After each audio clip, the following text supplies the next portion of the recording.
So, speaking of interesting projects, another one that you're working on right now is Neonomicon from Alan Moore. And you, correct me if I'm wrong, you sort of got involved in this with The Courtyard, which was, I don't know if you want to say a prequel to this, but sort of the first chapter. Right. He had originally written The Courtyard as a prose story for a Lovecraft anthology, and it's a brilliant story. And Avatar had been working with him and talking to him about adapting some of his prose and kind of re-releasing some of his lesser-known comic stuff. And that was one of the major ones we wanted to do. And he picked me specifically out of, again, the Avatar Chorale. And Anthony Johnston did the adaptation. And he basically served as editor for the project.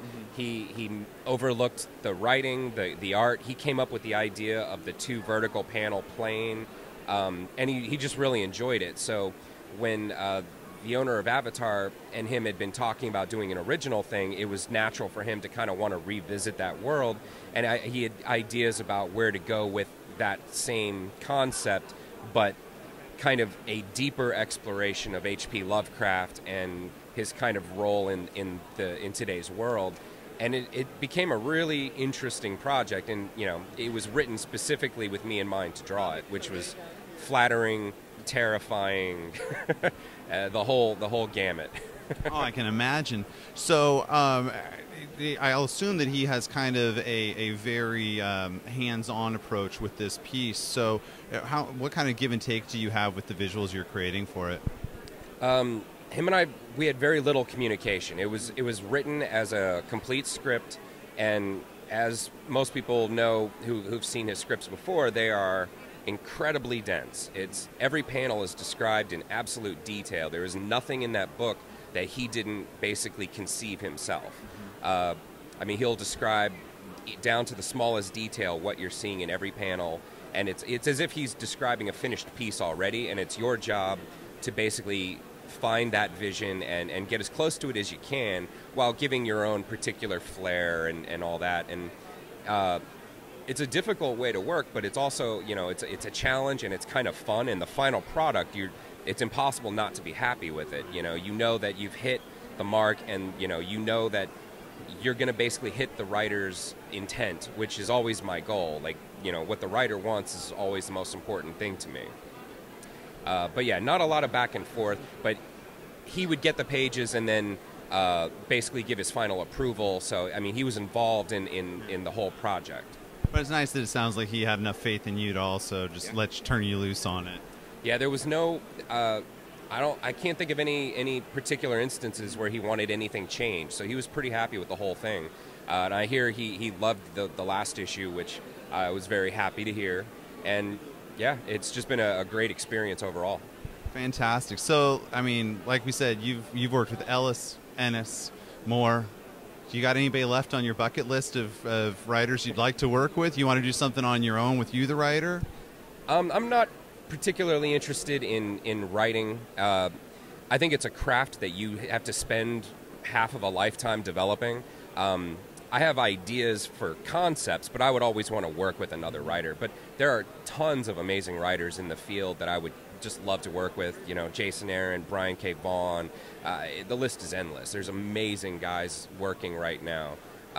We even have a bunch working at Avatar that I would love to work with, like Simon Spurrier, a few others I can't talk about.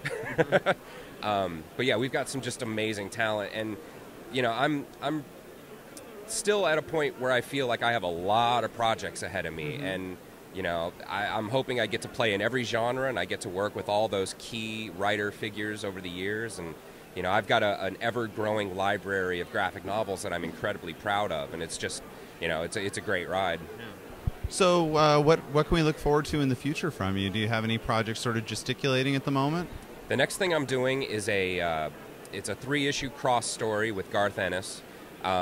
After that, everything's kind of open. There's a few things that that are developing, but we haven't nailed anything down yet. We want to wait and kind of see where we're at to put me on the right project. But I work very closely with the company to pick the things that are best suited to what I do and my look. I'm not right for necessarily every project, but they've given me such good stuff so far. I have a lot of faith that they'll find me like the best possible project. Fantastic. Well, let's go ahead and wrap this up the way we wrap up all of our interviews by asking you, what's your issue? What is that comic that you've read that was so fantastic, so amazing, or so out there that you just have to share it with everybody? Well, the thing that keeps coming to mind when I keep thinking about it, I grew up reading independent stuff. I wasn't really ever super into the mainstream superhero stuff. I liked it enough, you know. I mean, every kid loves Batman, every kid loves Spider-Man, but the first comics I read were always like Sergeant Rock and all of that DC War stuff. I loved the independent stuff that started coming out in the 80s, and my favorite was Grendel. Mm-hmm. And Grendel always blew me away, but when they switched over to kind of a futuristic thing, they did a Grendel War Child miniseries, which I thought was absolutely brilliant. But after that, there was a series that it was called, the collection was called Grendel Tales, Devils and Deaths by Darko Macan and Edwin Bukovic. Mm-hmm. And it blew me away on every level. The writing, the art, it's one of the most tragic stories I can ever remember reading.